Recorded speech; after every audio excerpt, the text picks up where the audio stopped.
तो question number 1, 2 और 3 हमारा हो गया है। अब हम क्वेश्चन नंबर 4 बनाते हैं।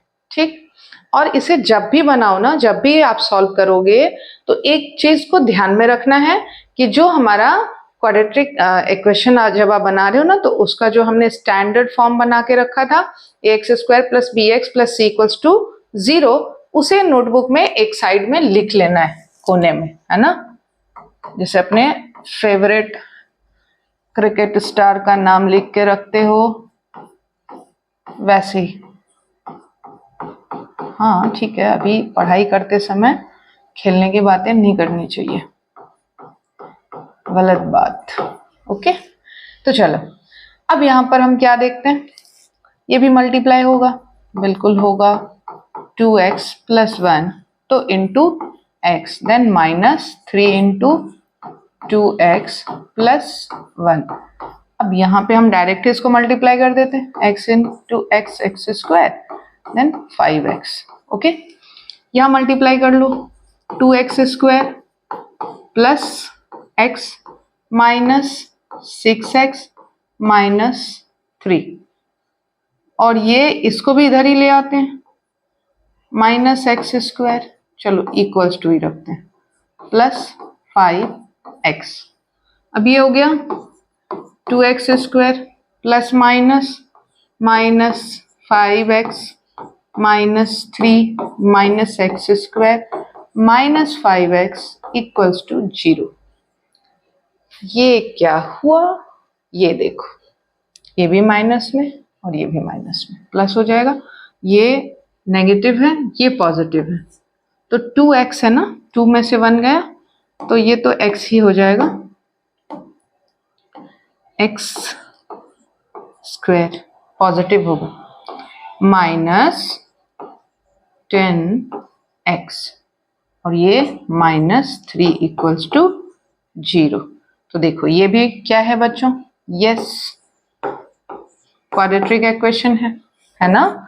ये भी क्वाड्रेटिक इक्वेशन है, क्योंकि उसका स्टैंडर्ड फॉर्म जो हमने बनाया है ये वैसा ही है। यहाँ a 0 के इक्वल नहीं है, और ये a² + bx + c = 0 के जैसा ही है। तो बस इसी चीज को याद रखना है। इस छोटी सी बात को अगर आप याद रख लोगे ना, तो आपको इन क्वेश्चंस में कहीं भी प्रॉब्लम नहीं होगी। ये बहुत ही आसान है और मजेदार भी है। पता नहीं ज्यादातर बच्चे कहते हैं मैथ्स पसंद नहीं आता, बट जिन बच्चों को पसंद होगा उन्हें पता है मैथ्स बनाना काफी इंटरेस्टिंग है ना, इससे भागना नहीं चाहिए। तो चलिए नेक्स्ट क्वेश्चंस को देखते हैं। ये क्या कह रहा है, क्वेश्चन नंबर 5 क्या कह रहा है, क्वेश्चन नंबर ठीक है 5 क्या कह रहा है, 2x - 1 2x - 1 into x - 3 = x + 5 into x - 1। देखो बच्चों, ये जितने भी क्वेश्चंस मैं करा रही हूँ ना, ये सब हमारी बुक से हैं, एनसीईआरटी की बुक से। ओके, अब ये क्वेश्चन जब आप कर लोगे तो पहला होता क्या है, आप धीरे धीरे जब थोड़ा एनसीईआरटी के क्वेश्चंस कर लोगे ना, तो एक कॉन्फिडेंस आएगा। उसके बाद आप उससे थोड़ा अलग टाइप के क्वेश्चंस लो प्रैक्टिस करने के लिए। मैं भी लेके आऊंगी अदर क्वेश्चंस की सीरीज, हम एनसीईआरटी एग्जाम्पलर भी करेंगे सॉल्व, है ना, और आपके एग्जाम पॉइंट ऑफ व्यू से थोड़ा हार्ड लेवल का क्वेश्चन भी लेकर के आऊंगी, है ना। और इन सब की प्रैक्टिस आपको करते रहनी है। ऐसा नहीं है कि यहाँ से 2-4 क्वेश्चन किए और हो गया, आपको प्रैक्टिस की नीड है। जितनी ज्यादा प्रैक्टिस करोगे मैथ्स उतना ही आसान होता चला जाएगा। तो चलिए यहाँ पे इसको मल्टीप्लाई कर लेते हैं। अच्छा, अब यहाँ पर एक और बात है, यहाँ कंफ्यूज नहीं होना है कि ये ब्रैकेट नहीं रखना है, यही रखना है, जो बाद में होता है उसे ही रखना होता है, ऐसा कुछ भी नहीं होता है, ऐसा कोई रूल नहीं है ना। जो भी आपको लगे कि इससे मल्टीप्लाई कर सकते, इससे कर सकते हैं, आप वैसे ही रखोगे। ठीक है, तो यहाँ पे मैं रख देती हूँ x + 5 इंटू x, देन -1 और x + 5। ठीक है, तो यहाँ मल्टीप्लाई करो, 2x² -3 नहीं 6x, मैम को टेबल नहीं आती, 3 2 जा 6 होता है, 6x, then minus x, then minus minus plus 3।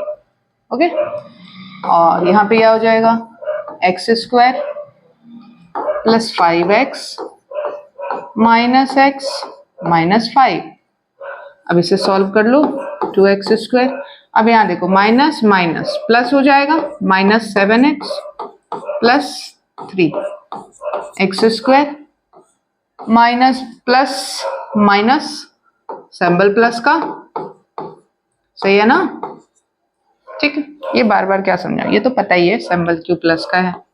ये तो छोटी छोटी बातें है ना, छोटी छोटी बातें, लेकिन बहुत ही जरूरी है। क्यों जरूरी है, क्योंकि जैसे ही आप साइन भूल जाओगे मिस्टेक हो जाएगा, है ना। जैसे ही साइन में गलती करोगे मिस्टेक हो जाएगा गलती से, तो फिर गड़बड़ हो जाएगी। Okay, 2x square minus x square, positive का एक्स स्क्वायर, ठीक है, minus minus plus, symbol minus का, 11x फिर प्लस 8 इक्वल्स टू 0। आया समझ में, सी तो करना है, आसान सा तो है। अब ये क्या है, क्वाड्रेटिक है, यस यस बताना है, ये क्वाड्रेटिक है। ऐसे ही सॉल्व करना है, यहाँ पे कुछ भी ऐसा बहुत तूफानी सा नहीं है, बिल्कुल हलवा क्वेश्चन है, एकदम हलवा टाइप क्वेश्चन है। अब मेरे लिए नहीं, आपके लिए भी है, ठीक है, सभी बच्चों के लिए जो ध्यान से मैथ्स पढ़ेंगे, है ना। तो ये समझ लो इसको। चलिए